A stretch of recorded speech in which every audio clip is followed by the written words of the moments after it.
Over the last few thousand years, we have warped our own history. Our stories of the past have been changed, altered, mistranslated, and completely been misunderstood as we rounded the curve on the precession of the equinox. Modern views of our history account for many things, but completely dismiss many very important pieces in the puzzle. For example, the pyramids of Giza. There is no modern theory that accounts for how these could have been made. Individually, each block cannot be pulled even with 50 men pulling it, let alone drag it for hundreds of miles and then stack them on top of each other 450 feet in the air, in such a precise way that even modern technology can't achieve. Not to mention having it lined up precisely with both Orion's belt, a golden mean, and Fibonacci spiral, and be a primary nodal point of every sacred site on the planet. And that's just one example. Our history is not what we think. Many things that we've been led to believe to be true simply is not. This has got to be the biggest.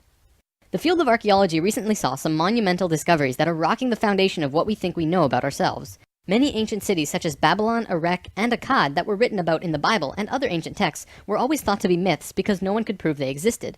Then, one of them was found. This led to finding another, and then another. Inside one of these cities, archaeologists found thousands of cylindrical clay tablets hidden deep within the earth under this ancient city. The tablets were completely covered in text, written in cuneiform, and tell an ancient story that spans back over hundreds of thousands of years on this planet, describing the history of the earth and the origins of the human race in great detail. Now, the first thing we all want to do is just say that they were making things up. They didn't know the history of Earth, and they were simply creating tales to explain where they came from. However, if this was true, how can we explain how they knew so many things about the universe that would seem impossible to know? Not only did the Dogons know all about the distant planets in the solar system, but so did the Sumerians. They described them all in great detail in these Sumerian records. They also knew about the precession of the equinox. That's a tough one for a historian to understand, because it takes over 2,000 years of continuous observation to actually learn that the Earth has a wobble. The Sumerians had this information from day one of their civilization. A man named Zacharias Sitchin spent a long time transcribing these texts and had put them all together in his books, but many others have also done the same, and the interpretations are always very similar. Not only that, but Thoth has also shared information about this with us, and his account matches the Sumerian records. Adamus and other channelings discuss it as well. If you see all of these records and sources, there is a huge connection between the stories.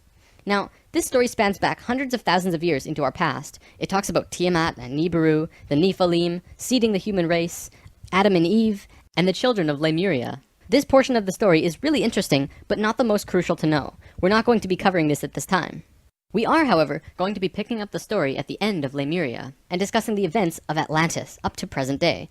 What I'm going to tell you is a mix of what these records say, along with what Thoth has told us for some finer details.